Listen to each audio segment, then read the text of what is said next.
அதிமுகவிலே இணையும் வைத்திலிங்கம் அதிர்ச்சியில் ஓபிஎஸ். நண்பர்களே, அதிமுக தொண்டர்களாக இருந்தீங்க அப்படின்னா மறக்காம நம்ம சேனலை சப்ஸ்கிரைப் பண்ணிட்டு இந்த வீடியோக்கு ஒரு லைக் பண்ணிருங்க. அனைத்து இந்திய அண்ணா திராவிட முன்னேற்ற கழகம் என்பது 2026 சட்டமன்ற தேர்தலில் வெற்றி பெற்று ஆட்சி அமைக்கக்கூடிய ஒரு கட்சியாகத்தான் இருக்கிறது அப்படின்னே கூட அதிமுகவை பொறுத்த வரைக்கும் அதன் பொதுச் செயலாளர் எடப்பாடி பழனிசாமிகள் ஒருபுறத்திலே கூட்டணி பற்றின பேச்சுவார்த்தை, மறுபுறத்திலே உறுப்பினர் சேர்க்கை, அடுத்தபடியாக மக்களை காப்போம், தமிழகத்தை மீட்போம் என்ற தலைப்பிலே சூறாவளி சுற்றுப்பயணம் செய்து கொண்டேன். இப்படி ஏகப்பட்ட வேலைப்பாடுகளில் எடப்பாடி பழனிசாமி அதிகப்படியான கவனங்களை செலுத்திக் கொண்டிருக்கிறார் அப்படின்னே கூட.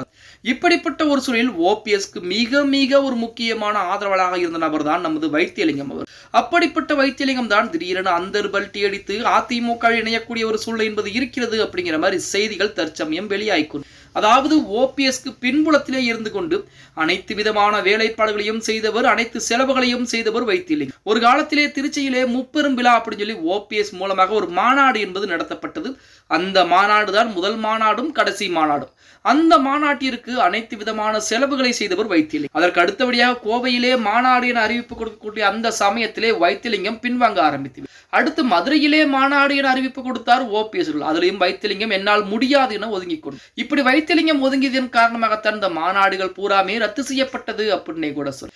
இதுவரைக்கும், அதாவது கடந்த காலங்கள் வரைக்குமே ஓபிஎஸ்க்கு மிகப்பெரிய முக்கிய ஆதரவுகளை கொடுத்து கொண்டு, அப்படிப்பட்ட ஆதரவுகளை கொடுத்த நபர் திடீரென அந்தர் பல்ட்டி அடித்து அதிமுகவிலே இணையக்கூடிய ஒரு சூழல் என்பது இருக்கிறது.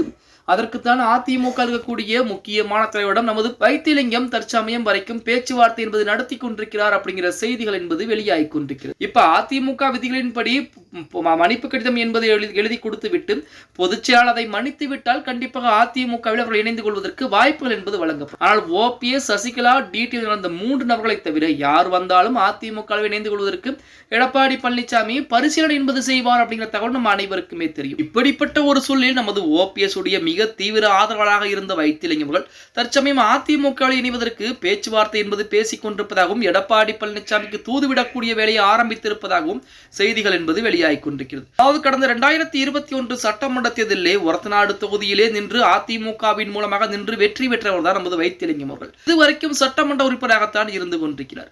அதே போல அடுத்து 2026 சட்டமன்ற தேர்தலிலும் ஒரத்தநாடு தொகுதியை அதிமுக வைத்திலிங்கத்தை கொடுக்கக்கூடிய ஒரு சூழல் என்பது ஏற்பட்டால் கண்டிப்பாக அதிமுகவில் இணைந்து கொள்வதற்கு தயாராக இருக்கிறேன். அதே போல அதிமுக இணைந்த பின்பு எனக்கு எந்த மதிப்பு மரியாதையும் குறையக்கூடாது, அதாவது யாரும் என்னை இழிவாக பேசிவிடக் கூடாது, அதற்கு நீங்கள் தான் பொறுப்பேற்க வேண்டும் என அதிமுகவில் இருக்கக்கூடிய முன்னாள் அமைச்சரான RP உதயகுமாரிடம் நமது வைத்திலிங்கம் பேச்சுவார்த்தை என்பது பேசி இருப்பதாக செய்திகள் என்பது வெளியாகி கொண்டிருக்கிறது அப்படின்னே கூட சொல்லலாம். பொறுத்து பார்க்கலாம்.